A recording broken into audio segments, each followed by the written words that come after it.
Hello and welcome to Money Life. This is Sucheta Dilal. Today we are going to talk about two regulators. One is the NPPAI, which is the National Pharmaceutical Pricing Authority of India, and the other is the National Anti-Profiteering Authority. Now, before I talk about how these two regulators behaved during the COVID pandemic, I think a little bit of background. So we all know that on 24th March, when Prime Minister Narendra Modi announced a hard lockdown of 21 days, it had a devastating effect on everybody, every single Indian. This was a story around the world. Businesses just came to an absolute halt. The impact on the economy is going to be much worse because this 21 days has stretched to 6 months and very few businesses have opened up. Some have remained closed and we know what they are.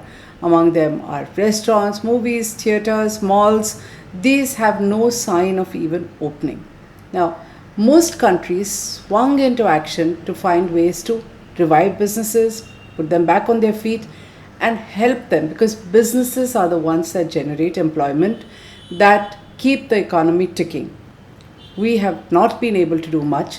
India is a much poorer country and we have less leaving. The impact on the GDP is huge. It's going to be long term. So according to the Central Statistical Organization, 23.9% is the decline in GDP only in the April-June 2020 quarter, and this is going to continue. And the job losses are humongous. According to the CMI, Center for Monitoring Indian Economy, 121 million jobs have been lost in this period. Now, why is this important? Because, like I said, let's look at how two regulators behaved during the pandemic. The first was the impact. Now, when things slowed down and just closed down, one sector did very well, which is every Indian was rushing in a panic to get sanitizers, masks, healthcare workers needed, PPEs. There was a whole lot of equipment that was required. Everybody who was in this space, manufacturing it, went on a looting and profiteering spree. Prices doubled, trebled, went up 300% or more. And let's look at a few examples. N95 masks, which have 95% filtration, are absolutely essential to healthcare workers, doctors and hospitals. The price of this, as we have shown, was 17 rupees. You can look at my previous video blogs on more of this. They went up to between 395 to 400 bucks at the retail level in pharma shops. Okay. Personal protective equipment was anywhere between 1000, 1200, whatever, it is down to 300 today. Even a simple face shield, which when we buy in bulk, we have actually bought at 27 plus taxes, was selling at about 300. So Money Life Foundation, which was deep into COVID relief, has actually faced the brunt of it. We have paid these prices, we have haggled, we have taken the issue to the authorities, and we made an example of N95. So after talking to all the authorities, I joined up with activist Anjali Damania with the help of Senior Counsel Mihir Desai and filed a public interest litigation in the Bombay High Court. Why did we file a litigation? Because nobody was willing to listen to us. The court ordered the regulator, which is NPPAI, to take another look because we were pointing out that under the drug price control order, all this protective gear had been declared a drug and their prices could be capped, and NPPAI was well within its rights to take action. So the court said, take 2 weeks and come back.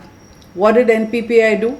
It went on to Twitter to say that we are talking to people, they're voluntarily bringing down prices. And it was a hoax because what NPPAI did is it had to look at every 10% increase in prices. It took April as the base. Now think about it. March 24th was a hard lockdown. When I'm talking about 17 rupees, I'm talking about February. And they take April as the base when prices and public panic was at its peak. Okay, so they say we will allow April to be the base and we look at a 10% hike from there, and we will pretend that prices actually came down. So there was clearly a tacit approval to this kind of loot. NPPA actually came back to court as the court ordered and said that there was profiteering, but now was not the time to take any action. Didn't stop at that. The government issued an order on 30th June to say that sanitizers and masks are no longer essential commodities. That just pulled the rug from under our feet because we didn't have a case anymore. We were in court because it was an essential commodity that had to be capped to prevent loot and profiteering. So now the government says there are no adverse reports from states or union territories about the price or availability of these products having shot up so much. And with that, our case came to an end. It was not us alone. We had produced enormous proof in court. There were sting operations by newspapers, by television channels, which showed the kind of hoarding that was going on, the calls, and the manner in which there was a shortage in public, huge availability as long as you were ready to pay a higher price. So this much for NPPA. Now let's look at the National Anti-Profiteering Authority. Believe it or not, this is a temporary authority. It was set up in 2017 when the government introduced the Goods and Services Act, GST, with a lot of fanfare at midnight in Parliament. Now, NAA is a authority that was going to ensure that the reduction in GST was actually passed on to customers. So, good idea, a temporary body, the 2-year life. Okay. This happens in all countries where GST is introduced because they don't want people to be cheated. They want to ensure that when there is a reduction in tax, when there's input credit, all of it is passed on to the ultimate consumer, which is you and me. We all like it, we want it. It was a good thing. But it was, the key word, temporary, 2 years. Now, typical of India, GST is a mess. The rollout is not done properly. It continues to be a work in progress. 3 years down the line. So what does the government do? In 2019 June, it gives another extension to NAA and says it will extend for another 2 years. 6 months later, literally, we have COVID. So we know that it all started in Jan and Feb, though the lockdown happened at the end of March. Like I said, businesses just shut down. Jobs were lost. People didn't know. Even today, they don't know where their income is going to come from. They don't know what to do about the loans. They don't know whether to give up properties which are on rent or things are ever going to open up. And this is a learning every 6 weeks because every 6 weeks the lockdown is extended. Nobody has announced that it's going on for 6 months. NAA is blissfully unaware about what people are going through and it is busy looking at old anti-profiteering. I mean, businesses are closed, but NAA is picking up stuff from 17 and 18 and sending out show cause notices to businesses, imposing massive penalties, interest, as well as disgorgement of profiteering.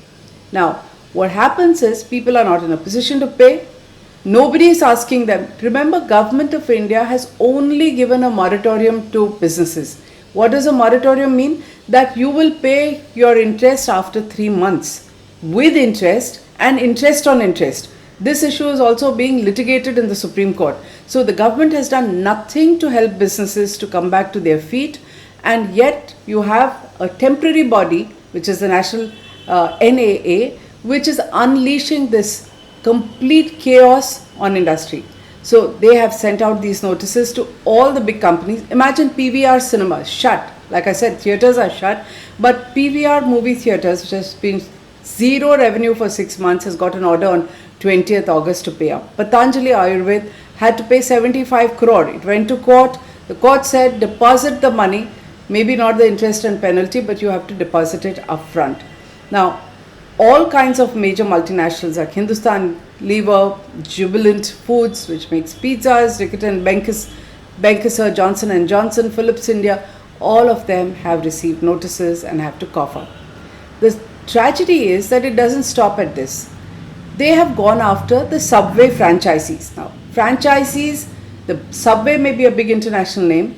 Franchisees are small entrepreneurs who are running each one of these with a brand name, paying a royalty. They've said that these people did not pass on the exact amount of benefit.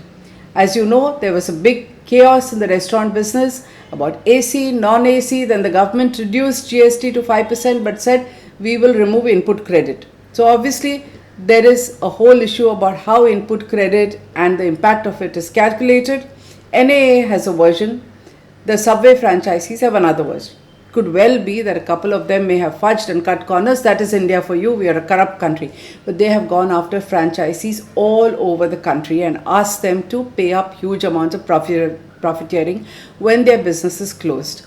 These people are running from pillar to post. They don't know what to do because in fact, one of them says that we are staying alive today only to pay salaries in the hope that some things may open up, so we don't exactly want to lock down our business and shut shop. So most of the sales, there are no footfalls, most of the sales happen through Swiggy and Zomato. Their margins are not more than 25%, and as much as 20 to 22% is taken away by Swiggy and Zomato. Their earnings are literally zero. Now, what is their choice? So Hobson's choice. If they go to court, there's a good chance, like in the Patanjali case, the court will say deposit the money into a consumer welfare fund. They don't have the money.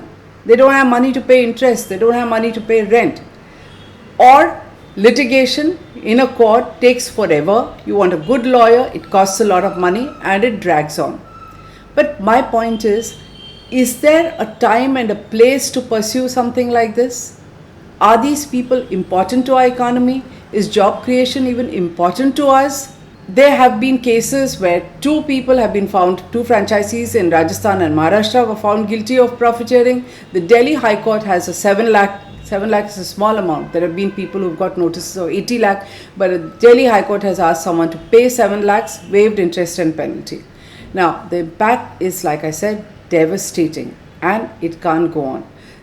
I think it's surreal. You can't be doing business in India like this. We want the economy to come back. All of us have a vested interest in it. We are consumers. None of us are advocating cheating. None of us want profiteering. But I think all of us understand that business is important for job creation, for economic growth. And there is a time and a place. In fact, to protect consumers, you have the Consumer Protection Act. You have legal metrology which looks at weights and measures. You do not need a temporary body on an extension to go after people at a time when businesses are shut. I think if the finance minister says that all her responsibility should not be counted because of an act of God, does the act of God not apply to businesses? Small and medium businesses are what these franchisees are about. They are the ones which keep India ticking. It is a hawker on the road, as the Prime Minister himself knows. Even the Vada Pav person contributes to this economy. You cannot keep harassing them at this time when you can do nothing for them. I think it's a good time. Common sense tells you it's a good time to wind up NAA. In fact, if IBC proceedings for bankruptcy have been put on hold just now, isn't it obvious that you even tell NAA to put its zealousness on hold? In fact, why put its zealousness on hold? Shut down this body. It's not required because this state of affairs is going to go on till the end of the year. And by the end of the year, it's another year. Why do you need this body on extension? Fix your GST, fix it in a manner that it works, and use your other acts to ensure that there's no profiteering. This needs to be done. It's a need of the hour. Thank you.